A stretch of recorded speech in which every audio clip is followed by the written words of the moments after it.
You are now listening to Bull Hook Golf, an unfiltered golf podcast taking you inside the ropes with unfiltered stories, insights, analysis, and exclusive interviews.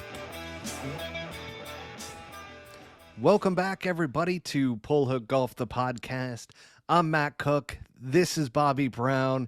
And my goodness, is it time? Is it time? It's time. It's that week. Time for the Masters. And I couldn't be any more pumped up for this week. Man, do we have a good one in front of us when it comes to the Masters, which is why on today's episode, Bobby, we're going to do a very quick recap of the Valspar. We're going to do a very quick recap of LIV Golf Dog Track Edition. Orlando, LIV Golf Orlando, and then we will jump right into the main event. Okay. For the millions of listeners. Yes. It is time for the Masters. Welcome, friends. All right, so we've got the Valspar recap.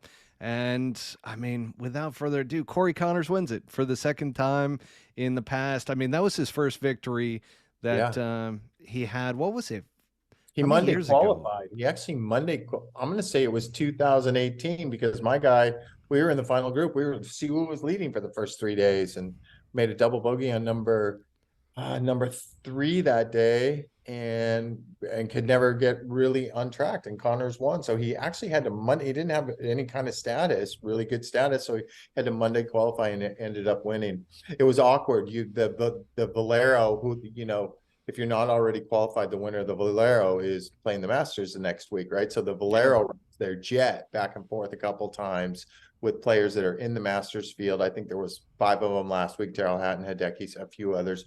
And so they fly the players over to Augusta. So they fly the winner over that night, late at night, at like 9 or 10 o'clock at night. And Siwu and I were on the plane too. And Corey was on there with his wife and his caddy, this guy named Kyle Peppers, who I could probably do a whole episode on. Half of it would be okay, and the other half would be that my favorite son doesn't get along with him, and I'm sure there's a story there, that kind of stuff. So he was on the plane, and it's weird when you feel like you gave a tournament away, and because Corey was definitely making some bogeys early, and then the whole celebration that they have on the plane and everything, you know. But I mean, I guess I've been in that other seat before too. So tit for tat, but it's awkward, but it's a free flight. That's private. You got to act like you've been there before, right, Bobby?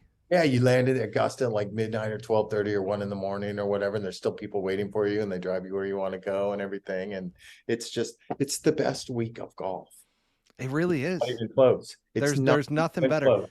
Which, by the way, can you believe Gary Player came out and said that the Masters was last on his list? Everybody's so bitter right now. Why is everybody so bitter? Can everybody play golf? He was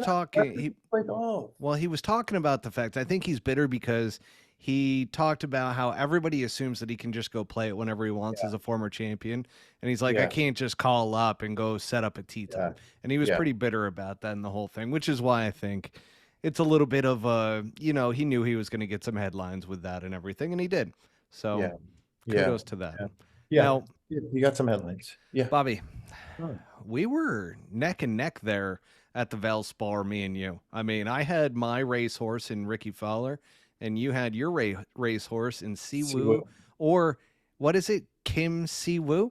Kim Siwu. You know, their last names here are actually they use their last names first in Korea. So Kim Siwu. So it would be Im Sungjae.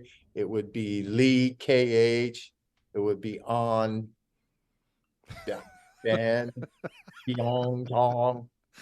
Ben is his American name.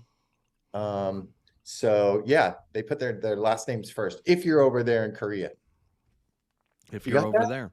But you're here, so it's Siwoo Kim. And they were tied. Yeah, they were at the beginning of Sunday. Yeah. And then Ricky went off and had a really good Sunday, and Siwoo just kind of had an average one. No, it's Siwu was the favorite. Of course, I was watching that, right? But Siwu was one of the featured groups, so I was watching him play, and he seemed like he was happy, and if he was half out, he wasn't totally out of it when he knows he can't win. But I didn't think no, maybe it was Saturday that was on. I'm not sure, but I know that Ricky played great on Sunday, and you drilled me. I think Ricky finished at 8 under or something, Yeah. and finished maybe at 3 under. I always pick the Koreans, man. Kind of root for them all You the do. time. You They're like my do. brothers. They're like my brothers. Which how many pennies are we up to now? Is that 9,000 Yeah, thank pennies? God for Siwan Kim, the Wow. horrible, horrible, horrible, horrible, most horrible professional in the world right now on My any God. tour. Let's He is get keeping into me that. away from this. He's keeping me away from the century. He's keeping me away from the century mark there. That's for sure. He is your cheat code. So Live Yeah, Golf Dog Track Edition, aka Orlando. I yeah. mean, did you watch any of it? Because there was crabgrass everywhere out there. I mean, No, I the haven't course seen. looked like terrible conditions. I know No, I you know these guys so well that you can talk in regards to it, but you refuse to watch it this year, which I love. well, I think it's it's not that I hilarious. refuse. I'm just not like last year. I would tune in and watch it because of because I was interested, and now this year I'm just not that interested at It is all. harder. I mean, Yeah, it definitely yeah, is harder this year than it yeah, was last year. Last year, it had all that buzz about it. This is what yeah, I was talking about with the PGA Tour. They fueled that fire and gave them all this momentum. And yeah, now it's kind of fizzled out. And I yeah, think everybody's gotten the memo that yeah, just let it die. Let yeah, it die. Like even Rory coming out and saying that Phil Mickelson, it was great to see him at the Masters. yeah, yeah. And everybody's reporting right now about how there's really no bad blood between these guys at the moment. There was the Champions Dinner. They did have all the live guys stacked up on the one side, which was pretty interesting to see. But in the end, Brooks Koepka goes on to win. And I got to ask you, is he back? I mean, do you Do I think he's going to win this week? No, I don't think he's back. I don't think he's back. He's a, I don't know. He played great, 15 under. He won by a shot. He played great, but it's Orange County. It's Orange County National. I don't know how you can gauge off of something like that. Yeah, it's the second win in 5 starts out there, but they're spaced so far apart. Yeah. They just had 3 months off. I don't know how you handicap these guys, but I don't think any of them will win personally. I mean, I said before, we've said a while ago before, legitimately, the only two that we thought could win, or I thought could win, were DJ or Cam Smith. And Yeah, Cam same. Smith is terribly off form right now. I've been listening to his press conference yesterday. That's the great thing. Even though I'm bummed that I'm not at Augusta, I've been fortunate to be there so many times and have some great finishes and great memories. But even when I'm at home, I'm missing it for like an hour, maybe on Monday when I put on Masters on, because it's always Masters on the range or at the Masters. I mean, it seems like it's on 24/7, and I totally get into it. But I listen to Cam's. Cam hasn't been playing good. He self-admittedly says he's not that sharp. He took all that time off and just did nothing but fishing for a few months in Australia. So, the one thing I think about these guys too is they're not like major psychologically in the grind ready. Do you know what I Yeah. mean? Like these big 100%. time, yeah, these big time guys that went to live, Matt, are, they had a set schedule over years when they're competitive in these majors where they wouldn't play this event, but they played this event leading up. They'd fly in on this day. Everything was familiar to them, right? And now they're coming from, if that makes sense, and now they're Yeah. coming from Orange County National. You said something about all the crabgrass everywhere and that kind of stuff. I read today that Kevin Na's like, yeah, it's a Muni. It's a great design. Obviously it wasn't in great shape because it's a Muni, and they're It not spending. wasn't. I was Yeah, surprised as to how I've rough been it there. looked. I've been there, but I've been there. I probably, done a good solid 20 rounds on that course. And I can, I remember every hole. It's in Q schools that you really remember stuff in Q schools, right? So, yeah, I mean, I just don't look for him to be that much of a factor. I mean, a couple of them drew really good tee times. Like I think Patrick Reed got a nice early tee time. I think Kokrak and Gooch both got early tee times, which I think I've been tracking the weather almost like I'm caddying there. So Oh, Thursday's yeah. supposed to be nice and with hardly any wind, 5 to 10. And I believe it's out of the south or southeast, which is a kind of a gettable wind, honestly. And I think the course is playing soft from what I've heard. So there's not going to be any weather Thursday. It's going to be super nice. And then all hell breaks loose, right, on Friday, Saturday, and Sunday. Like you're talking, 20-mile-an-hour winds out of the north or northeast on Friday and Saturday. And Friday looks like it could actually be you know, even with sub air everywhere around there, when they're not, you're in the South, right? So when those storms come in, they come in and they pack a punch. They do. So so many people there, they got to make sure they get them out. So they evacuate quick if there's any danger. And who knows what Friday. My point is, I'm rambling, but you better get what you're going to get on Thursday, right? Because Friday might not play, and then Saturday, all of a sudden you wake up and it's not even going to be 50 degrees and it's blowing out of the northeast. It's going to be mid high 40s. It's going to be half an inch of rain or a quarter of an inch of rain, you know, pumping and blowing. And brother, you know, when you get back down into that corner that you're looking at right there, and you got some 20-mile-an-hour wind. The funny thing is like in that corner right there, you know, on 11 and 12, you feel it dancing off the trees everywhere, you know, and it always fucked with me more on number 6, this downhill par 3, than anything, because I'm not a big guesser on the wind, especially out there, because it's tough to pick up. You just go consistently with what you think it is, and you don't call any real audibles unless your player wants to call an audible. And it's just, I think it's going to be tough as shit Saturday. You know, I think you got to get what you got to get the first round, and trying to hang on Saturday. And then hopefully the weather gets a little bit better on Sunday and it's not quite as windy. And who knows how many holes they might play over the weekend. I know. Great news is there's only 88 guys, right? So it's not like there's 144 or 156 in the PGA where you just got to always be, you know, oh shit, we got to keep them up, you know, super dark or whatever. It's just a hassle. But this one you can get finished quick. So I'm super stoked, man. I mean, there's going to be a 30-degree drop from Thursday to Saturday. I've been through that there before, you know, and these caddies are the best, you know, other than you think about, there's 88 players in the field and there's probably 10 caddies or 11 caddies that are, you know, like the guys that come with the amateurs that could be college coaches or buddies or something like that. You get a couple guys that are working for some older guys that are cashing in their chips, like Sandy Lau and that kind of stuff. My point is there's 70 some caddies in there that are pretty much the best caddies in the world, right? And they're all sitting in the same area. You kind of are in your little cliques or your groups, you're sharing information and you're already preparing when you're walking the golf course in the practice rounds, when that wind changes and what the game plan is going to be and that kind of stuff. And it's just awesome to be there as a caddy, to be, you know, you take it for granted after you've been there 7 or 8 or 9 or 10 times, you know, and then you miss one here and then you're back on one, back on a couple, and then you miss another one.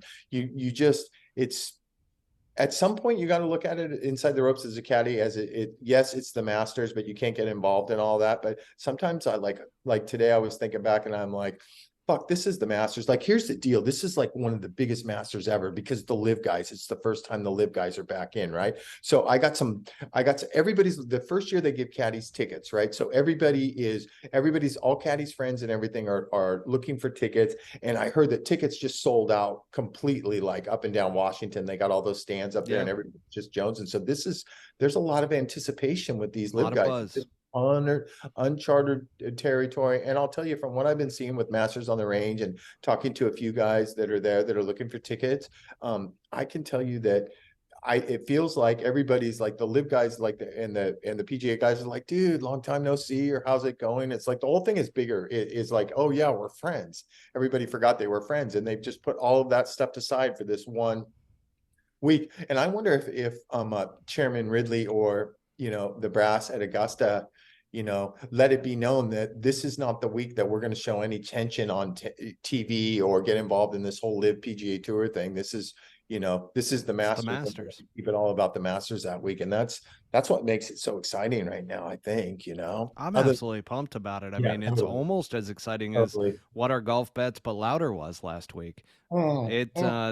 You had the absolute cheat code. So we're heading back to LIV Golf real quick. LIV Golf Orlando. I found him way before you did. You didn't even know how bad the fucker was. I've been writing. I know.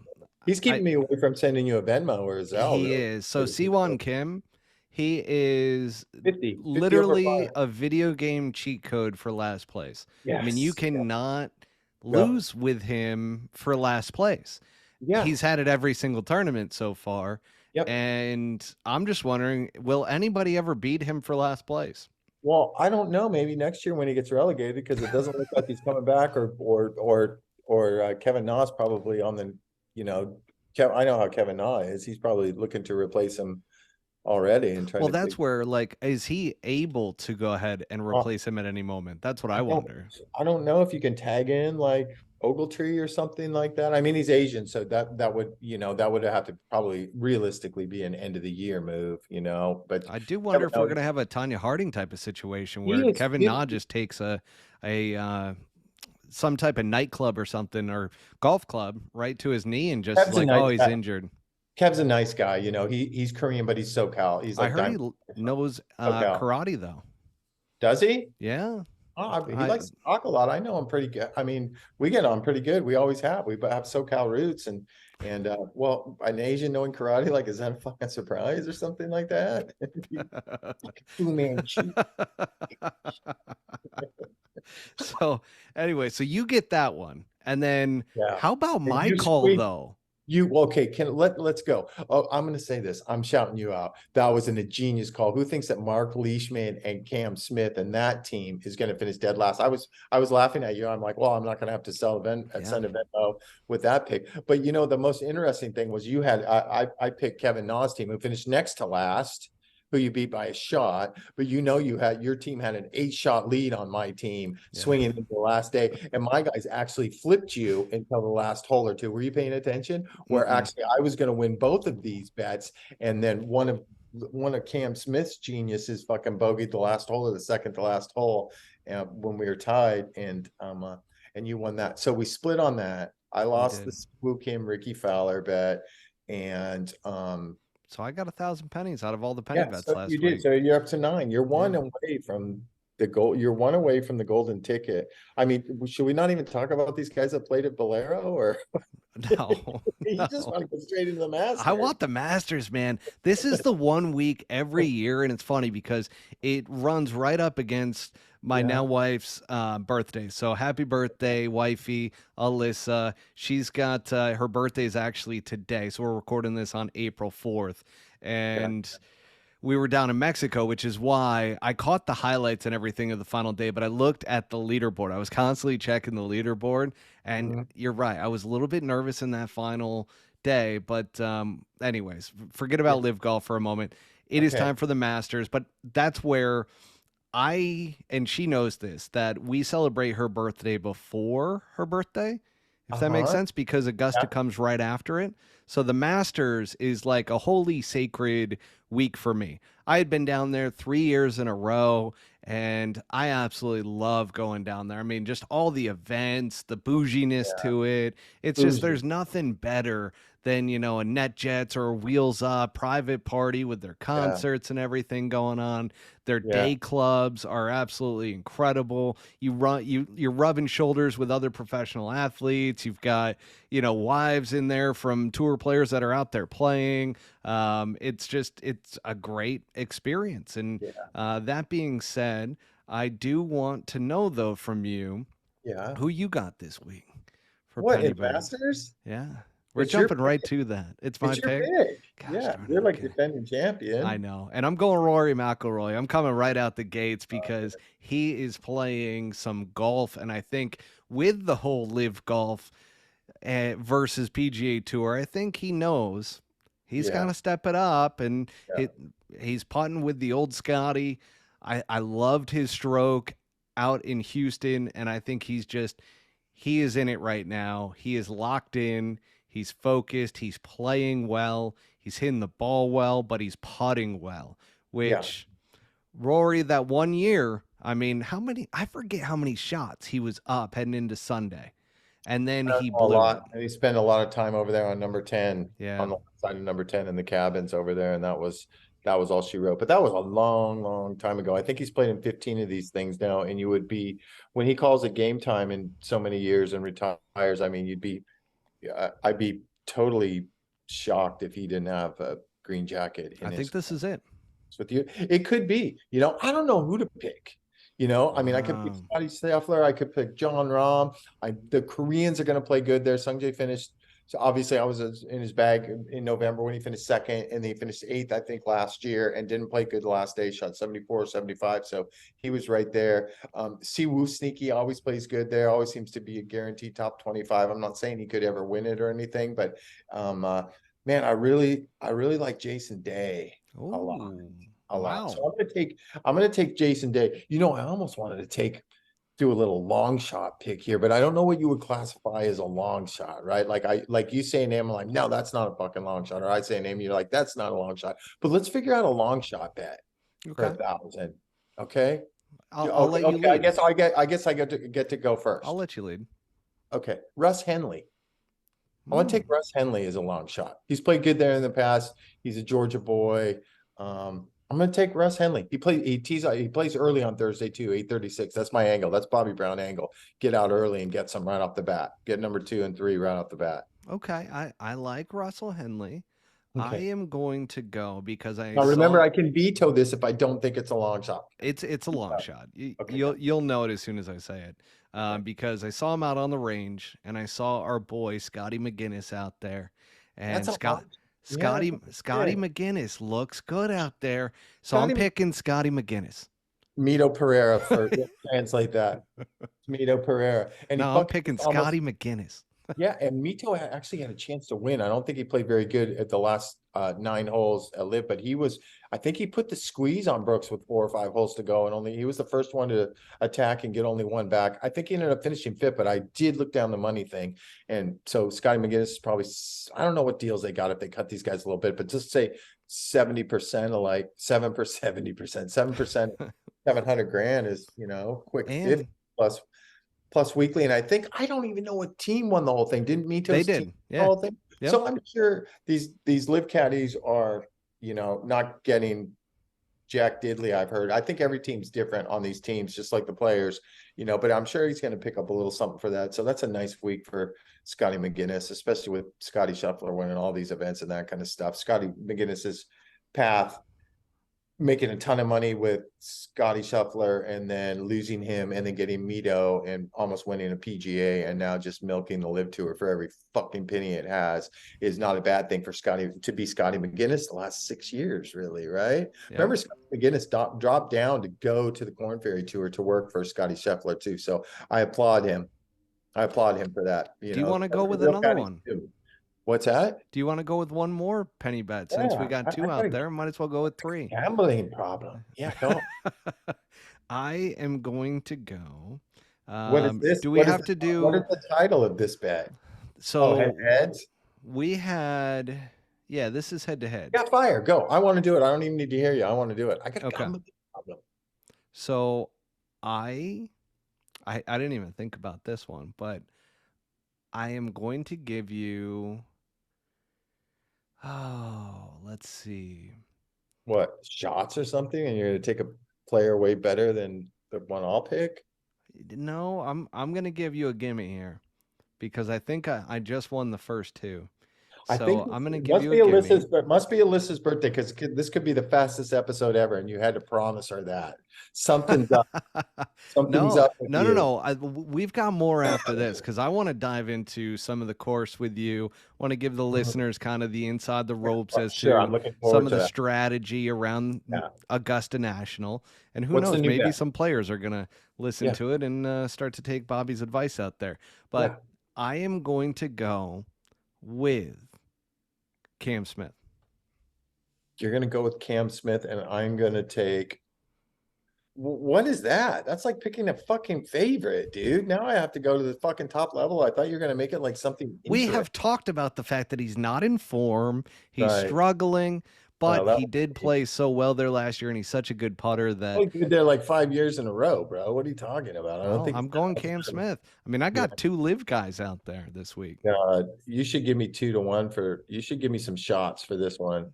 What if I pick Siwoo? You gonna give me any shots? No. What? No way. You went 65-65 on the simulator, bro. Shots. I'll send you the scorecards. Here's the Bobby Brown stupid. Here's the one you laugh at. I'm gonna take Kim Si-woo right back at you because he loves this place, and Kim Si-woo likes to show up at this place and keep his shit together. Hopefully we go. I'll throw his putter in the water, break it this year, whatever he did a few years ago when he was in contention. But yeah, so that's enough. So that's enough of that. That's 3. That's 3 penny bets out there. Hey, remember, for some reason, you think that the LIV Golf guys are strong picks. So just everybody hear Bobby say that the live golf guys that I picked are Yeah. strong picks. Let's see how good you are. We're gonna throw out a fourth one now. There's Oh. there's 7 amateurs in the field, and we'll pick amateur against amateur. Okay. You better Oh, look at your sheet gosh. right there and figure out who the amateurs are, because All you right, just bamboozled me on that. Okay. I'm gonna all right, take here we Gordon go. Sargent. Wait till you see this kid from Oh, he is good. play. He's really He fucking won. good. He won nationals as a freshman. He hammers it. I love watching this kid play. I get to see him on TV maybe 3 weeks out of the year, but Gordon Sargent from Vandy, I'm gonna take. Well, isn't he the #1 ranked amateur right now? No, Or college player? well, Hang on. no, well, I only look at the PGA Tour University, the guys that are Yeah, graduating he's seniors. the He's top only amateur. he's a sophomore. Yeah, he might be He's the he might, #1 in the world in the amateur rankings. yeah. You got Cam You Smith. I got son of Steve Wu. We're you even. son of a bitch. All This right. kid could get in content. This kid could sneak. This is one of those amateur talents. I'm calling it right now. This kid could sneaky get into contention. So you 2,800 people that watch on YouTube, look at my face right now. When he creeps into the T27 and you're scrolling down that leaderboard on a Saturday or something, you're going to go, Bobby Brown called this, and then he'll end up finishing 40th. Well, guess what? Guess who's going with I know who you're somebody taking. who's going. I know who you should take. It's Sam Bennett. Yes, that's who you should take. Yeah, I think he's a big time. I think he's a big time player. He hasn't been playing He's a great. top 10. Yeah, in amateur rank. Well, Yeah, I mean, he's he won 6 stuff right in now. USAM. He was one of the best amateurs. He's fucking a stud. Yeah. He's a So fucking stud. there Sam you Bennett. go. So we got 4 out there. Yeah, I we mean, got it's 4 definitely for the the Masters. Yeah, it's definitely the Masters. We got 4. Look at I live in Charleston. Look at all those azaleas and everything behind you. That's our neighborhood right now. They start turning about a month ago, and it's growing up in San Diego area and San Gabriel Valley. It's just, I never knew I never knew what azaleas were or anything like that, but it might be, they don't last long. They last about a month. I do know that because all these ones that bloomed here are already dying. But do you know the stories? Speaking of stories, Augusta stories. So there's always been stories that they actually go out because they thrive in cold weather. The hot weather really kills them, that they go out and they put ice packs over a lot of those flowers. Really? They lay ice blankets over them at night. So they do you think it's any coincidence they're perfectly in fucking bloom? And I sneaky think when like one goes to, if they can't save it, they just, they have their own nursery somewhere right around the property, and they'll just bring in new ones and replant it. I think they do it like on a daily basis, because you see things, you're like, look at that tree or that branch, or where that branch was hanging yesterday. You come out and it's perfectly manicured and you don't even see it. And that's the beauty of Augusta, right? That's why what blows me away, that Gary Player quote, one of his quotes was, if it wasn't for us or if it wasn't for the players, it would just be another golf course in Georgia. And I'm like, God, that is like hollow ground right there. It's a privilege just to step on the property. And imagine, I'm not tuning my own horn because I've just been fortunate, but imagine to slip on the whites as a caddy and be there and step inside the ropes on the most famous golf course in the world. You can say it's St. Andrews, so half the people will, but I mean, Augusta is probably the most famous golf course in the world, and I pinch myself sometimes realizing the situations, obviously with Sungjae in November, having a chance to win and squeezing Dustin early. And I've had some great memories with Dustin. And I want to say it was like in 2013 or something like that. We ended up finishing 13th, I think. But on Friday, on 15, he was rolling in the middle of the fairway on Friday.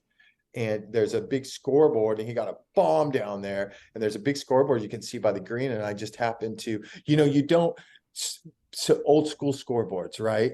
And it's like, it's awesome, right? Because as soon as they pull a number down by somebody's name, you like catch yourself watching, like what's going to happen, or, and so if you go off early in the morning, other than the big massive scoreboard you see on the right side of 1T, you don't see one till 3, right? Just short left of 3 green over there, so it's like a bit, you like, look at the scoreboard. Okay, who got off to the good start? Who's 1 under or 2 under? Did somebody eagle 2? And and it's just the fucking sickest place to be, man. It really is. Yeah, it doesn't get any better. I was telling you my DJ story. So on Friday, I think it was 2013, I look at a scoreboard, that scoreboard over there, and I'm like, oh my God, Dustin's lead. Would you in your own little zone out there, when the guy's playing good? And I look up and I'm like, oh my God, Dustin's got a 2 or a 3 shot lead. I couldn't tell, and it fucking sure as shit, we walked off 15 from the middle of the fairway, making double bogey. And ended up falling back to 13. It had nothing to do with my scoreboard watching, but that was like one of those moments that I can remember at Augusta. I can just these little quick 1-second things. And he made like 3 or 4 eagles his first time playing there. And he got that crystal. You get a crystal. They send you crystal if you make an eagle. And I'll never forget the day at his house, like the week after, when the crystal got there, like 4 boxes. He made like 4 eagles. I think it was he holds some record for the most eagles for a rookie or something, but just him opening it up and and the look on his eye, I'll never forget. He's like, man, at that point, I don't think there were a lot of things special in his life, but you could tell that one was definitely going to be filed under special for him. I wonder if he still has them. He's probably made like 10 or 15 eagles there. Those trophies ain't big enough. So. Those big trophies ain't big enough for his cabinet to go in the big cabinet with the 20-something other gigantic ones. Bobby, did I ever tell you the story of Jordan Spieth when I was out there, of him dunking it on 12? So no. I mentioned it in the Masters podcast last year, but the podcast had just started up, right? Mm-hmm. So I'm out there walking the course and so forth, final round. And sure enough, Jordan Spieth is in the lead. We had worked on a golf simulator deal with Jordan Spieth the year prior, so I'm familiar with Jay Danzy, his agent, and Jordan Lewittis and so forth. Now, as I kind of walked ahead, because it was like, all right, Jordan has this in the bag. So up on 15 and watching Danny Willett come in, and I was sitting there, and all of a sudden a guy with one of those radios inside the ropes all of a sudden goes to me and my buddy, and there's no reason why this guy would go to us, right? They didn't know us, anything like that. But he goes, you guys are not going to fucking believe this. And we're like, what? He goes, just wait till that scoreboard changes. You brought it up when you talked about the scoreboard.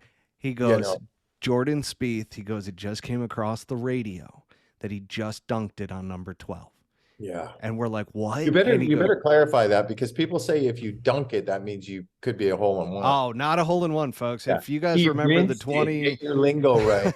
He rinsed it. He rinsed it. Yeah. So he rinsed it in the water, and then he goes, and he's putting for a double bogey right now. Yeah. And we're sitting there going, holy shit, this is going to change the dynamic. He goes, just wait till that scoreboard changes. And sure enough, it was probably another like 2 to 3 minutes before that leaderboard changed. And there were just gasps across the entire audience. Where you're sitting right there over your right shoulder, 11 green, there's the pond left of 11 green. There's a scoreboard back there. And the people that sit behind 12, right, and watch 12 all day long, and 13 tee shots and 11 approach shots, it's the sickest place to be, but it's just a mountain of people. But I remember there was, I know when I've been there standing on that tee before, when one of those, like Tiger and Phil were going at it one year, and I want to say it was 2013 or something, like they were making a run on Sunday, and I was with Dustin, and we were some groups ahead of him, still playing good, and they would pop these scores in and out, and just the gasps or the roars or the applause and that kind of stuff. And it's just, I mean, the fans are just so great there. They're so respectful.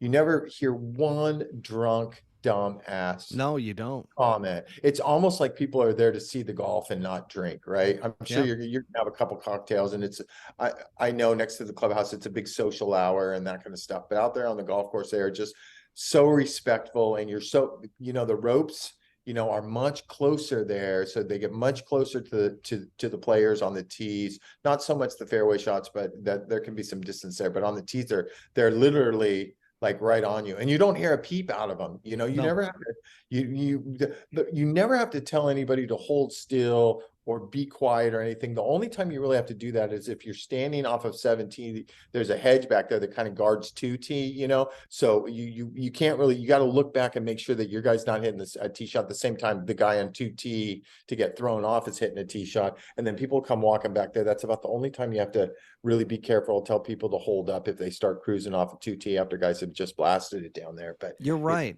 I'm trying to think, because you don't hear anybody ever yelling out like "get in the hole" or anything along those lines. Roars and people stand up, right? Yeah. Totally different. And as you know, you've been there, it rolls through that golf course too. It When you're on the does. front side and somebody drops one in the bucket on 16, you know that sound. Oh, yeah. You just know that sound. It's a completely different sound than anything else, man. It's Well, crazy. I was there with the back-to-back hole-in-ones. I was sitting on 16. Who was that? So that was Louis Oosthuizen and oh gosh, who's the other one? JT?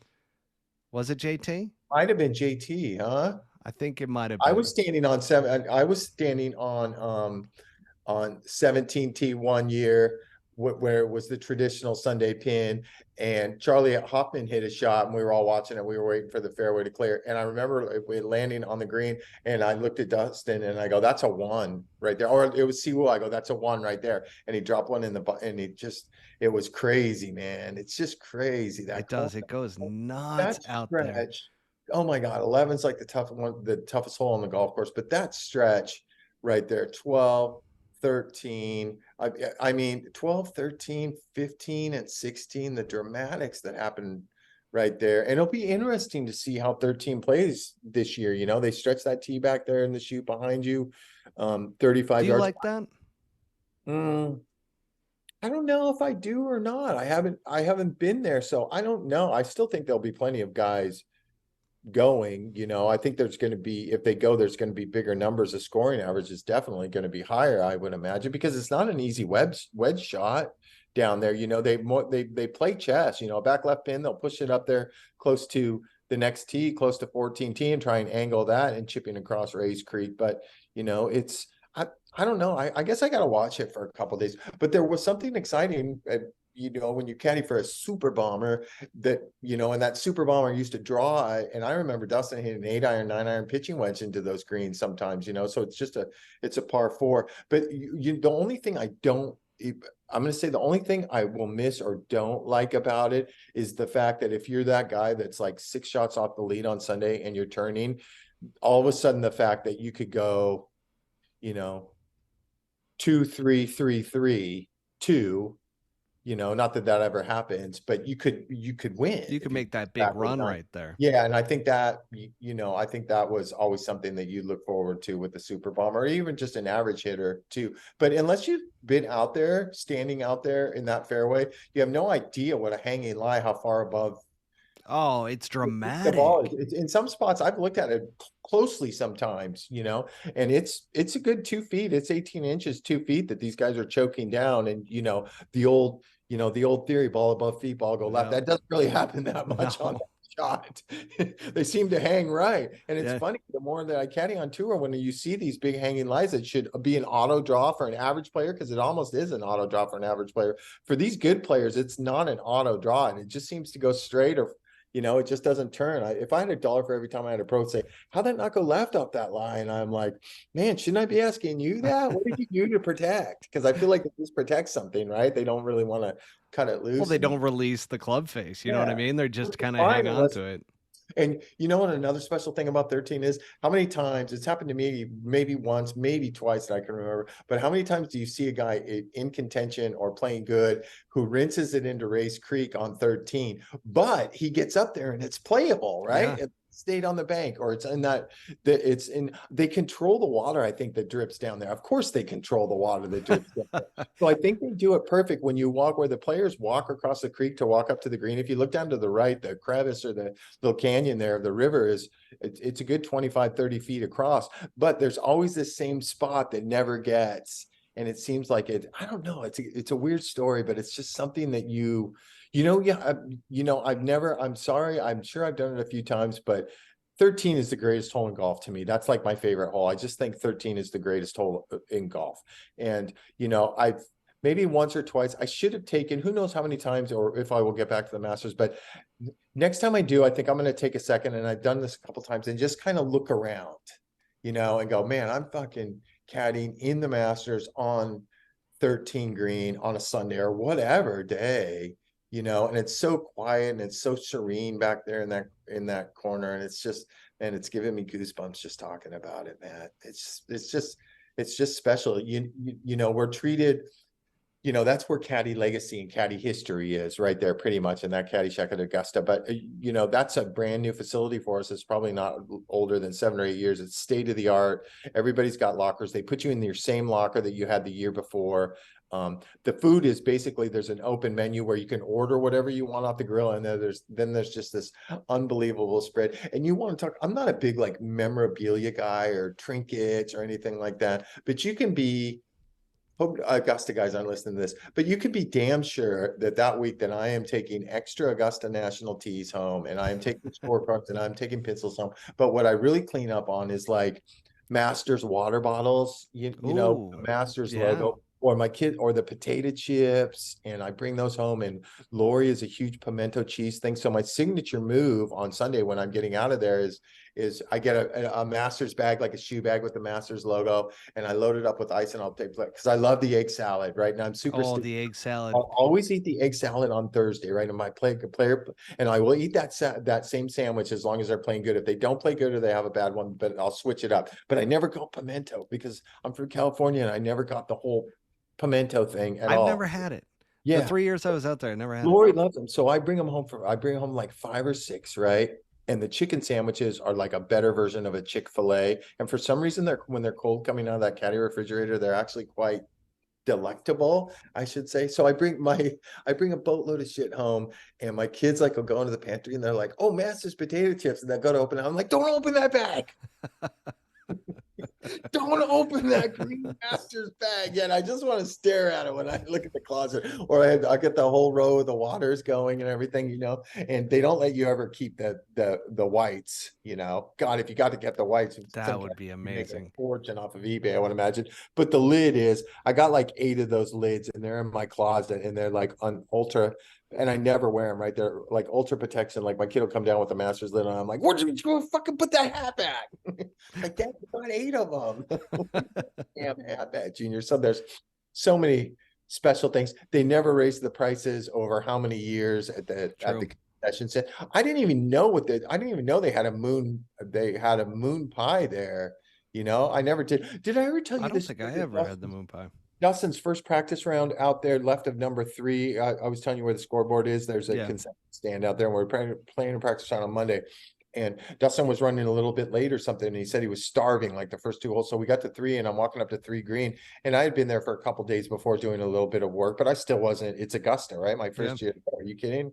And he goes, "Bob, I need a favor, bro." And I'm like, "What?" He goes, "You got to go down to that concession stand." It's a practice round. Monday practice rounds are fucking packed. It's fucking packed. It's unbelievable. Those practice rounds are more popular than the playing rounds as far as people are concerned, because people can bring in their cameras and stuff and get some pics, So he goes, "You got to go down there and get me a pimento cheese sandwich and some chips." And I'm like, "I'm not fucking going down there in concession stand. There's 100 people in line, man. Look at that, Dustin. I'm not doing that. I'm trying to figure out this green or whatever." He's like, "Bob, I'm not asking you, bro. I'm fucking starving." I'm like, "All right." And it's so funny. I walk under the ropes, and there's 300 people in line, and everybody sees me coming with the bib, right? With the whites, whatever you call it. And I'm like, I look at Dustin, and I'm like, "I'm not waiting in this line." And they're like, they're like cheering. They're like, "Just go to the front, Caddy, just go to the front." So it was like a party of the Red Sea. They let me go right to the front. I got him his food, and I was embarrassing, actually. You're around that many. Inside the ropes, you're sheltered, right? When there's people looking at you or whatever. But in that thing, it's like, oh man, I'm like right next to people. Like I avoided like an idiot. I avoided the merch building for years, like an idiot, right? Because I didn't want to walk in there, I just didn't want to walk in there. And it was only 4 or 5 years ago where with the little boys, I want to get the shirts and that kind of stuff. And now all of a sudden the neighbors want this shirt or that trinket or just something, right? My mom wanted a Masters keychain. So I went in there, me and Brian Branich, who was working for, I want to say he was working for Sung Jae at that time. And we went in together right off the 18th hole, and we were wearing our things, and we get a little bit of a discount in there. And same thing, line coming out the door, right? The security guy looks at it and goes, "You guys are in, right? You got your own line. Just go right in." So we're like, "Oh, wow. This is pretty cool." You go in for 5 things and you end up coming out with like 55, and they're buried in my, just stuff like, I'm like, oh, I got to get this picture, or I got to get that flag, or I got to, so many different things. You know what the big rage is right now in the merchandise tent is the gnome. You know what a gnome is? Those little things, like beards you put in your garden. There's a little Masters gnome and there's a big Masters gnome. And I was reading this thing that I don't know what they cost at the thing, but they say it's like trending as one of the hottest things on eBay right now, these gnomes. So I'm like, oh, what the gnome that you put in your garden? So I'm looking at eBay and I'm like, holy shit, these things are going for fucking like $3. There's a special Scotty Cameron putter that Scotty makes for the Masters edition. There's only 100 of them or 200 of them, and you have to only a player can go in and buy them. Yep. I think members too, and they're in the golf shop, like the regular golf shop, which if you go early in the week, like Saturday and Sunday, or if you go in 2 weeks before to play a practice round or something, you're allowed to go in the golf shop and buy some stuff. But I've never had that yeah, privilege. there are these numbers, numbered Augusta Scotty putters that the players, you'll see the players walking across the range with like 5 or 6 of them, right? Siwoo one year, I had to buy 8 of them. For Siwoo, I had to go in and help him with 8 of them because he was giving them to his CJ, CJ Logistics, his sponsors and that kind of stuff. So there's so many, that's smart. So many special things. It's the same faces in the bag room every year. The same members on the range in the same spot every year, that you actually feel like the first year or a couple of years, you might feel like they're very intimidating guys. But the fact is, if you peel back the green suit, they're successful businessmen that love golf. Right. So you got that in common, and they always want to chitter chat a little bit. How are things out there and that kind of stuff? Why is so-and-so wearing a dark why is he wearing a white t-shirt under things? He goes, and one year, last time I was there, one of them asked me, he goes, do you think it would be a good idea? If you think every caddy would get along if we had Nike make up a dry fit, a short sleeve and a long sleeve dry fit, and it just had like the Masters logo here or something like that. So when everybody, decide they were going to Stevie Williams show their chest hair and shit and zip it down to their belly button, and I'm like, I mean, that sounds great. I would definitely do it, but I think some caddies like make a statement of their inner, who they are as a person, like maybe a Grateful Dead shirt underneath, or Joe LaCava wearing a New York Giants t-shirt underneath. And I think that's a special thing that the caddies get to do, it's fucking, I call it like I can only imagine that it feels like, and I've thought about this, the player locker room's the player locker room, they come out all different doors and that kind of stuff. But when the caddies walk out of that thing onto the range, usually their players are closer waiting for them or meeting them. It's like a thing to walk down the hallway. It's like, cool. It's like, okay, here's all the people and that, and that's kind of stuff. And I wonder sometimes if it's like, I wonder what a jockey feels like in his jockey room and that kind of stuff, getting ready and putting his colors on and his goggles and getting his whip and all his tack and that kind of stuff and walking out and that kind of stuff. I know that sounds crazy. I love that we're back to the horse races. Yeah, well, Let's go. Yeah. So it kind of feels like that, it just feels like that. And it wasn't until the last few years that I realized, because we're just all work, and then you go home and you're done and you start it all over again the next day, but I didn't realize the big, like you were touching on, the big social scene or the big party scene, like all the agents, all the golf agents, they're with all their big sponsors, celebrities. I mean, there's so many celebrities, there's so many athletes out there that you like walk by a rope and you kind of like make eye contact with someone and you're like, is that, what I mean? And you're like, what the, is that so-and-so? And they're just, wearing their shorts out there and a t-shirt or something like that, maybe sucking down a beer. So it's all good. And there's special things they do there to make it hard. Like their yardage book is very vague, right? It's always been very vague. You always had to add your own information in over the years. Bless you, Matt. And, on a regular tour event, they spray paint the dots, a little white dot for the next hole so you can look at it. It took me years to figure out, but I finally figured it out about 8 years ago, that there is actually a little, here's how sneaky they are. There is a little speckle, like somebody went in and put a pencil down in the green for a hole, and then they sprinkle a little green and yellow like sand, and that's the dot. And it took me, I'd heard this rumor going around that you could find the dots if you really look, so it became a game with me when my player was over putting, I'm like, where's that dot? Because you kind of know where they're going to be in Yeah. the general vicinity. And man, it's just fucking, it's cool. Everything about it's cool. That's Fucking cool. really cool. Yeah. I Sure. mean, Like, these are things you normally don't hear about yeah, just with little the things like mainstream that, a media. little dot Yeah. and everything like that. And everybody get back in the caddy thing. And I'd be like, get the dot on 6 today. I did. And the whole, when you walk in the caddy room, there is, everybody knows there's a Rays Creek pole. When in doubt, everything pulls to Rays Creek. So they have a big, I'm going to say 3x3 picture of every green, right? And there's a big dot. There'll be a big green dot to wherever the Rays Creek is, the direction that Rays Creek is. So you transfer that onto your yardage book, and that, and I've seen enough putts out there, that everything's going to pull to Rays Creek. And it's funny, we're talking about the change on 13, right?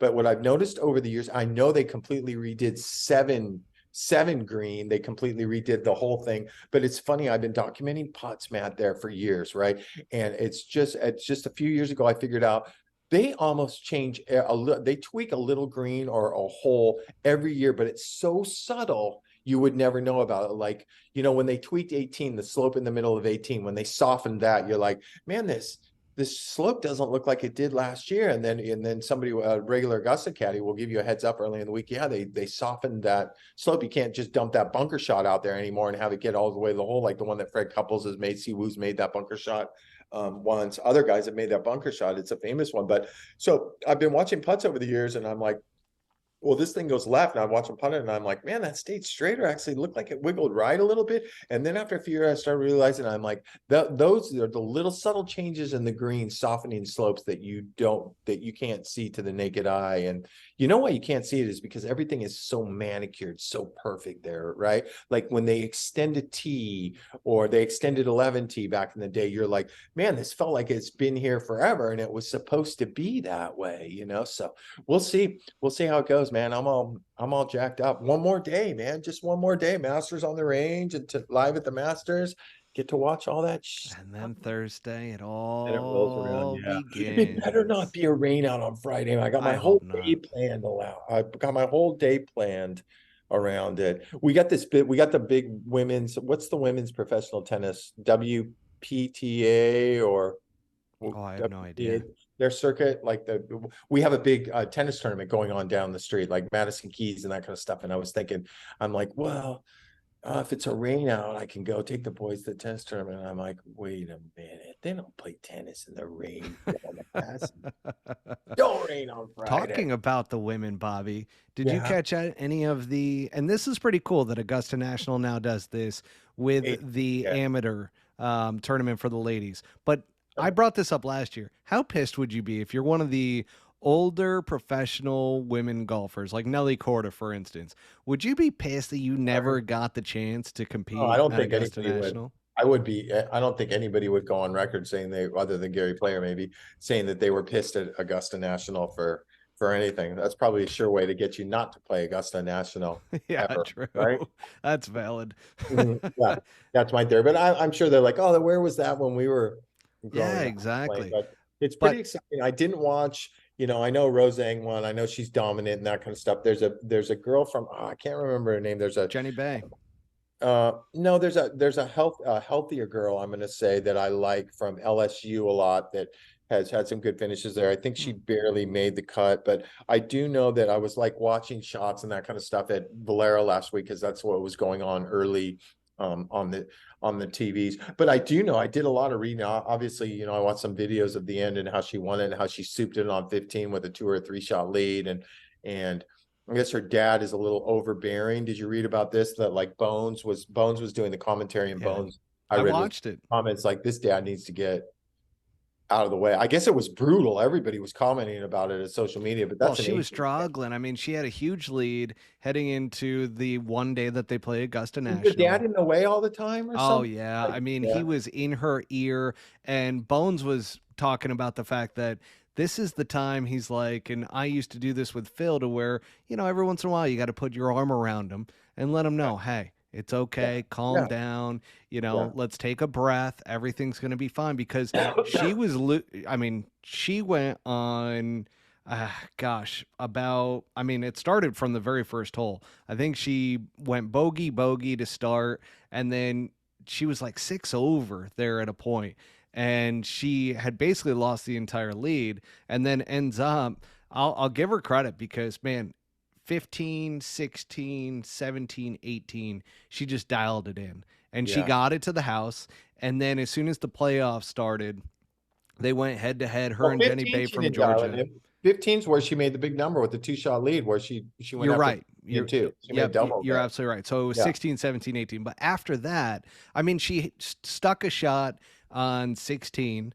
17, she played well. And then 18, I mean, she basically got it into the house, right? Well, no, she had a putt on 18 to win in regulation. And she ended up just missing that. So they go to a playoff, her and Jenny Bay from Georgia. And they play 18 again, which they both basically play it the same way. It was fine.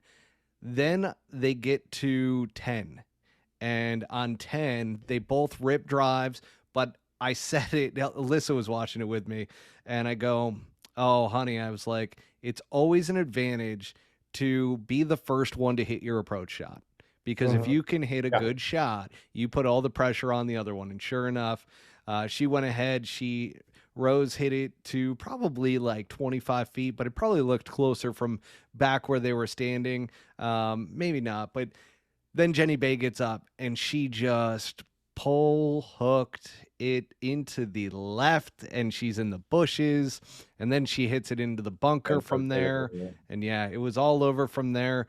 But what a great setup for amateur women's golf. I mean, it got Yeah. me watching, which when do I ever sit there and watch women's amateur golf? But I wanted to see how the course was playing. Obviously, they're playing way up in Yeah, terms it'll of be tee yeah, boxes, and it's going to be it'll be completely different a conditions lot when faster of the Matt, greens. let me just say this. The conditions from when you finish your practice round on Wednesday and you get out there on Thursday it's a whole another speed of greens. It's a whole nother speed of greens. It's the old story that Tiger used to get ready by doing what? His dad had him doing what? Putting on a pool table for weeks before, putting 6-footers on a pool table to get to get ready for the speed. So that should put that in perspective on That's the aggressive, difference. but I like it. Yeah, no, it's true. It's true. Yeah, he was molding a champion, the greatest ever, of course. Yeah, knew exactly what he was So hang doing. on a second. What changes so much from Wednesday to Thursday?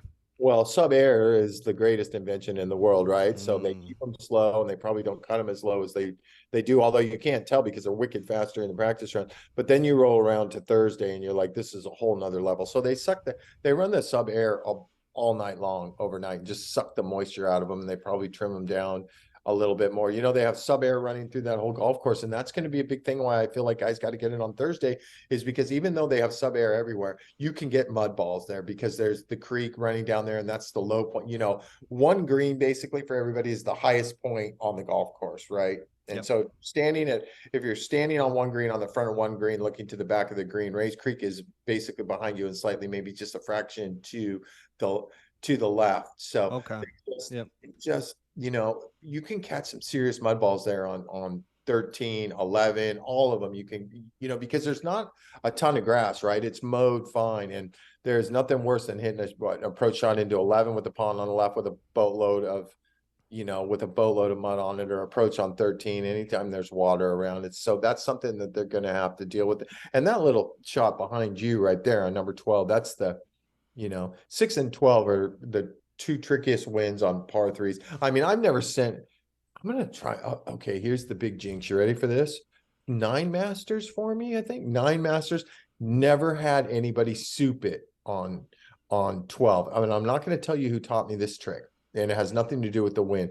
But some veteran guy that I was out there that has won a Masters before said, "Listen, you can't ever get your player to." Because like when Jordan went and dropped, and I think he souped it again or something Yep. when he dropped, you see guys stepping back and going to a yardage. I was always told by this veteran guy that make sure that your guy hits a bunch of 15 or 20 yard flop shots from the little rough area, what would be a first cut over there. And I'm like, really, why? And he goes, because I've been playing this hole for years.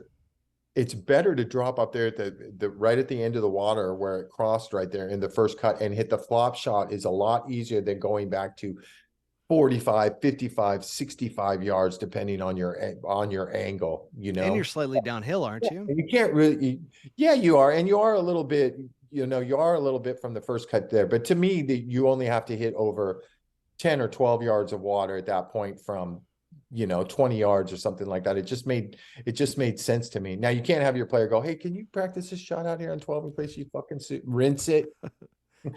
See, you dropped the soup. So hang on. How many terms are there for hitting it into the water? We've got rinsed it. We've got souped it. Just souped it and rinsed it, right? That's it? Just those two? Those are the caddy lingos? Splat. No, yeah.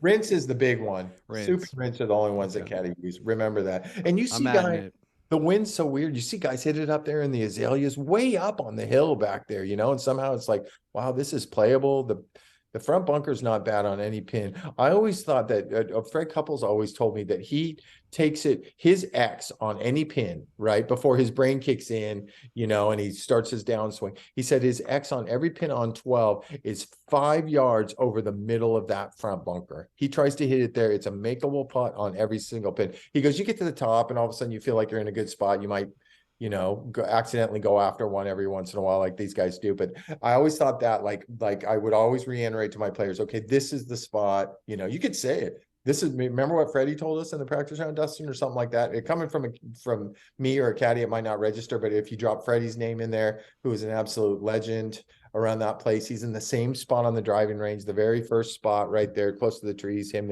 and Tiger, and he loves chit-chatting, and I've been paired with him a bunch. We played a ton of practice rounds. He really fell in love with Dustin, and he just gave so much advice.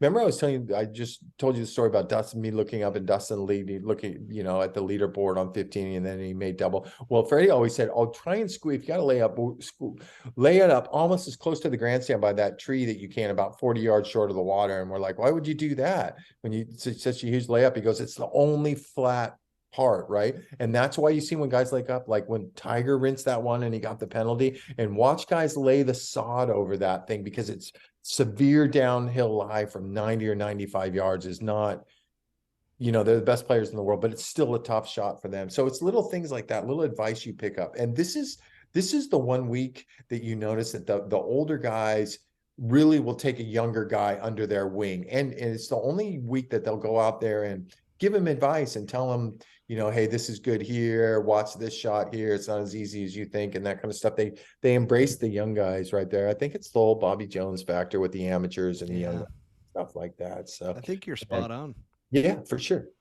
I'm out of breath. Again.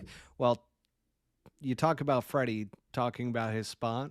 Well, he clearly gave that to Tiger, because when Tiger won in 2019, that's exactly where he put it after Molinari put it in the water. So rinsed it after Molinari rinsed it on 12. Wow. I'm getting good at that. That's good. Yeah, you are. I like it. I like that rinse term. You got it, man. Something to go share with the boys. Yeah, super rinse. What else? There was another one. All of a sudden, I heard it after one of our podcasts. The guys were all saying it out on the golf course, and I'm like, Dunked oh, no. What? What did you call the fringe? The curtain? No. The collar. The collar. All of a sudden, everybody, as soon as the ball was on the collar, everybody was dropping that in there. And I'm like, wait a second, I've heard that. And I'm like, oh shit, it was on the last podcast episode. Yeah, it's the collar. To me, it's always the collar, What they Shot Tracker never says that, though. No, anyway, it doesn't. And you know what? Another good thing about Augusta, not to take away from Augusta, but the very next week that we go to is Hilton Head, right? Which is such a legendary course too. Just another, fucking 6 South golf course. Harbor Town, baby. Tight as a drum. I don't even think it's 7,000 yards. I'm not even sure, but it's just, and they all come, right? All the Masters, pretty much almost all the Masters guys come. So it's more than a nice little stretch right here, brother. Is Troy going to be playing in Harbor Town? Yeah. Nice. How many times I said this year, and it's backfired. He had a chance to win there last year. He made a big run early and got one off the lead or tied for the lead, and kind of put it in Sammy safety mode the last 4 or 5 holes. And I think he finished 9th or 12th, but I would bet $1 on 12. Okay. All right, fair enough. We're not going to judge you on that one. That's close. Yeah, and I lost a playoff there 4 or 5 years ago to Satoshi Kadara with Siwoo was, it's funny, after the second day too, Siwoo was playing so fantastic that he actually told me during the round, he goes, I win. He was controlling his golf ball. Even Martin Keimer's caddy is like, God, this guy is making the game look easy right now. And he told me sometime on Friday, he goes, I win this week, bro. You watch, I win. I control golf ball so good right now. And sure as shit, we got to, I think it was on Saturday, we got to the good par 3 over the water, the famous one with the water. And he hit it in this tiny little back bunker. And he blasted out the bunker shot short on the collar. Okay. And he went and removed sand with his hand. Like, I jumped in the bunker to rake the bunker. I didn't even know he did it. And he scooted some sand off the green, which you can't do, even if it's a loose impediment, if you're not on the green, right? On the collar. And it's Luke Daniels standing right next to him. I got out of the bunker and he goes, hey, I think we got a problem. And I'm like, no. He goes, Siwoo move. And I see, well, I go, did you move? And he goes, yeah, you can't do that. I'm like, no. So we had to wait for an official. End up making triple and we lost a playoff. I'm glad you told me, not like I'm playing any competitive golf lately, but I've been doing that quite a bit. Yeah. They don't have you're sure it's still a rule? They don't have sand on simulators. No. If there's no sand coming out of that screen, that's why I'm shooting 65s in there. Yeah. And the putts are being read for you. So you just hit it along that line and it goes in the hole if you hit the right speed. So all in all, like the two, like if you're a caddy or if you're Bobby Brown, it's like the two most exciting weeks back to back, those two tournaments. And I live in Charleston too. I live in the South. That You even do. makes, I got one final question for you, Bobby, before we call it a night. Now, have you ever seen an animal at Augusta National? Are you making fun of me again? No. This is a real thing. We went over this thing where Birds, you were laughing at me. You were laughing at me squirrels. when I told the story.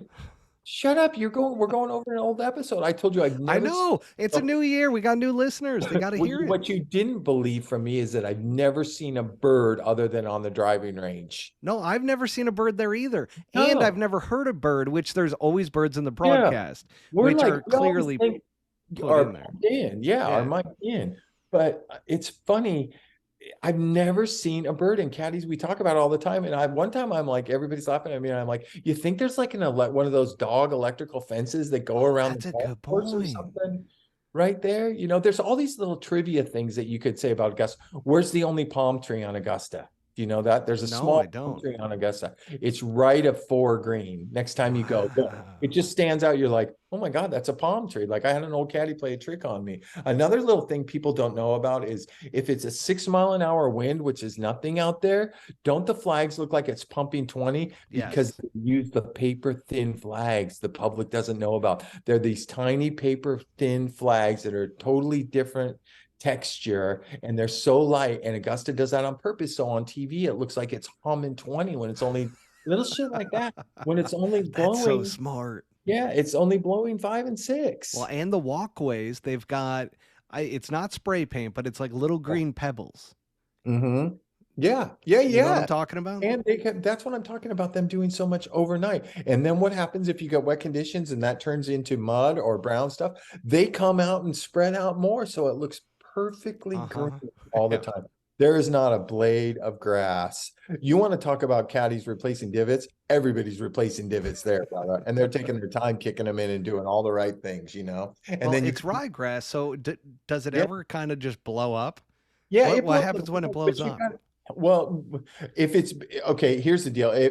Courtesy is you just grab 5 or 6 different pieces. You probably put it in the front of you watch caddies do it. You put it in the front of the divot or maybe the back of the divot, and then you kick it in with your feet and try and make it as level as you possibly can. But for all the divots that get replaced, if you got a late tee time, you're like, wow, there's a lot of divots out here that are replaced. You come back the next morning and they're all picked up. They're all hand picked up and sanded over smooth with that green stuff, so it doesn't look like there's any divots. Wow. How about that little info? The flag, paper thin. It's like it's a fucking copy paper. So hang on a second.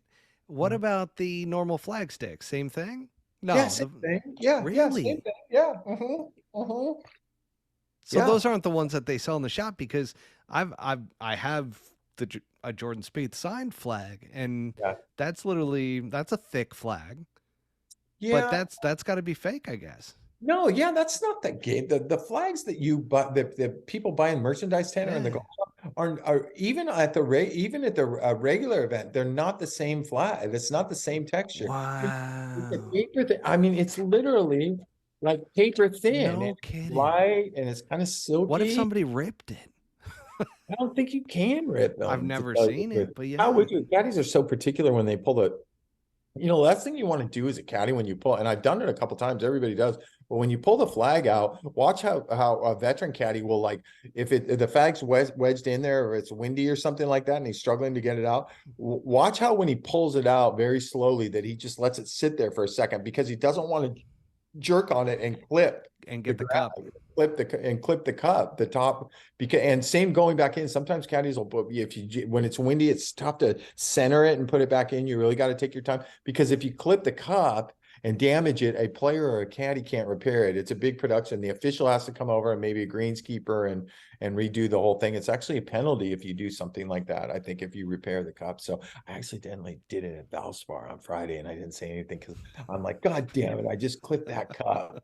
I'm fucking 14. And Jimmy Hahn was behind us on this par five. But I looked at it for a second, and I was like, oh, it's not that bad. But I went up the next tee and then like next hole, and I'm like, God, should I have called a fucking official for that? And I didn't say nothing to Hahn. I'd probably say something to Hahn here sometime in the year and go, hey, did that fucking caddy that like that was you, Bob? Anyways, That's why we got to give him back on. We got to have yeah, that conversation he's right not there. coming back on anywhere. I can tell you that much. Jeez He's Louise, you done made with me. media for a while, When huh? I drove with him to Valspar after all the shit went down with him and the players with Rory and everything like that, he made me sign a fucking NDA for a fucking 4 hour car drive that I wasn't going to repeat anything, and I want to. You did not sign an What do you NDA. think Get about your out of boy? here. What do you think? I'm kidding. What do you think about your boy Tommy Kim this week? Makes the cut or misses the cut? I think he Remember, makes it's the only cut. top 50 guys make the cut. There's only 88. Yeah, you think he's Yeah, going I to think he win? makes the cut. I don't think Yeah. he competes in terms of like is close to winning, but I think Max he Homa. has a solid week. Max Max Homa, I think, Homa. has actually a chance. Jordan That's Spieth. who I thought you were going to pick. Jordan Jordan Spieth. Spieth always has a chance because he can Oh, spray it everywhere, and his putter will save him. Tony Finau. Yes, he will be in the top 10. Cameron Young. He will be in the top 5. He will be in the top 5. Yep. Patrick Reed. No, hang on a second. Let's go back real quick because now What? he's got Tesori on his back, or what's his Yeah. name? Tesori. Tesori. Okay. Yeah. I just want to make sure that that last name Tesori's was never won a correct. Masters, though. I know, but he's been there before. A lot. So Yeah. veteran caddy Yeah. understands the course, Yeah. and the Yeah. way Cam Young was putting was Yeah. unbelievable. And he's got a week worth of rest. I think he's going to come in. He's going to be strong, and he bombs the ball. So Yeah. Yeah. he That's can huge spray it there. If everywhere. it's brother, I'm telling you, for the people that are gambling, if this weather's turning like it's supposed to, and it's supposed to, the Bombers are You probably gonna. gotta bomb it. There's gonna be a Actually, few of them in the mix. shit, that kind of goes against my Tommy Kim, but Yeah, but that's you why can I've also got pick him that towards golf. the end of the pack. You can pick that golf course apart with smart shots too. Okay, I'm gonna do rapid fire with you. Okay, Yes, they have a chance to win. No, they don't have a chance to win. go. Ready? Yep. I'm gonna do 18 guys. Guess who they are? Brooks Koepka. No, Yes. I'm kidding. Patrick Reed. No. Mito Pereira. Yes. Wow. Bryson. No. Dustin. Yes. Sergio. No. That's all. You know how we want to end this night? Somebody's back in their happy place. Fat ass. Fat. Just got out of the 2 courses he could make money on, and he finished, played his balls off. Fatty boy, T31, right? Oh yeah, That's that what was we rough. want. I was hoping it was going to be a 41, and all the haters were going to come right back out, right behind me, because I'd be leading the fucking show. That boy Slim. Congratulations to Dustin for getting his first top 10 in the last 6 months, too. That was pretty fucking impressive out there. It was interesting to see that DJ kind of showed up, but Brooks Koepka showed up. The one that was surprising was Cam Smith. I didn't think he was because he's been so out of form. Yeah. But you can be out of form heading into Augusta National and kick it into gear if you can putt well. And he can putt well. I'll tell you, I'll give you a little intel. My big Korean connection agent, Rambert Sim from Encinitas, the one that I was telling you, when these Koreans are young superstars, they get connected with Rambert Sim. He buys them a phone, opens a bank account, teaches them a little English, Yeah. drives them around to golf tournaments and that kind of stuff. So he is Danny Lee's uncle. So I was talking to him quite a bit about some caddy stuff last week, and he was going down to LIV, and he called me after a couple of days of LIV, and I go, "They got any people out there?" And he goes, "There's a lot of people." Yeah, it's pretty good. There was a lot of people that showed up in Orlando, which makes sense. It's a golf. There's a lot of golf around that area in Orlando, and and there's a lot of probably parents or whatever that said, "I'm not going to fucking Disney World again. I'm going to go watch a little bit of the LIV Golf." So he did say that they had a nice showing, but he said it's not the same. The vibe's not the same. The pressure on the range, even on a Sunday, you can't feel it at all. So okay, I think the biggest problem is going to be, which Greg Norman kicked it up a little bit, trying to drum up some drama, saying that all of our guys would be on the 18th green if somebody wins. But that's why, Bobby, if this all dies down with the PGA Tour drama, I think LIV Golf goes away. Okay. So listen, so two things. Number one, there's no fucking way that all of these LIV guys, listen, half of them are going to miss the cut. Okay. 9 of them are going to miss the cut. It's just a numbers thing. I would imagine 9 of them are going to miss the cut. You telling me if Dustin Johnson misses the cut, or Brooks Koepka, or if they don't play good and they finish early, that they are going to fucking hang around if a LIV guy's in the mix while you think Paulina's going to let Dustin hang around if that Jets field up and she wants to get fucking home at noon or 1 p.m., or same with Jenna Sims and BK, no, these guys ain't going to hang around for that. That's Norman talking out. That's him talking out his ass. I will say this though. It's nice to, like I said, it's nice to see all of those guys kind of bro hugging on the range and like, "Hey, good to see you," and that kind of stuff. And just putting the Masters above, all the bullshit. But this week actually is the best publicity that LIV's ever got, right? Because it's the first time that they're mixing, and it's at Augusta. So this is Greg Norman doesn't have to say shit to make himself look stupid. You know what I mean? He can just sit back and not say a goddamn thing, because this is the most anticipated Masters in forever. I think that. Well, how important is it that these guys actually make the cut and actually compete, right? If all of a sudden, what happens if nobody ends up playing well, and there's not a single LIV Golf guy that ends up competing? I'm going to say this.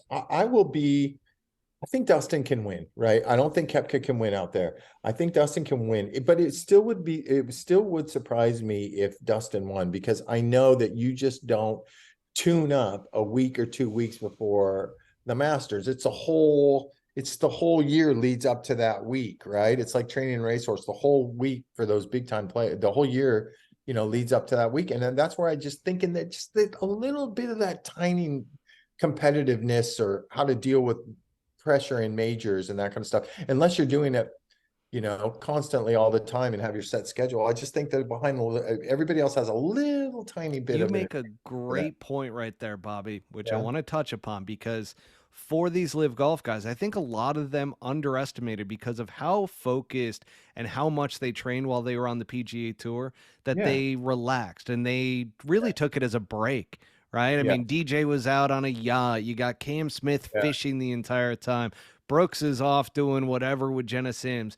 And literally nobody was sitting there grinding. And I think because they lacked the experience of taking that much time off from golf and not being able to get locked back in right away, that experience kind of showed that they didn't know that they could get that far out of form, and it's not that quick to get back into it. Exactly. 100%. Oh, okay. That's it. Masters. That's all we got. Masters edition. Right. Bam, baby. Let's go. I can't wait for the recap. Bobby, have a great week. We'll be always chatting. A pleasure, buddy. All right, buddy. See you, man. Take care. Bye. Thank you for tuning in to Season 2 of the Pull Hook Golf Podcast. Make sure to hit subscribe and go to www.pullhookgolf.com for more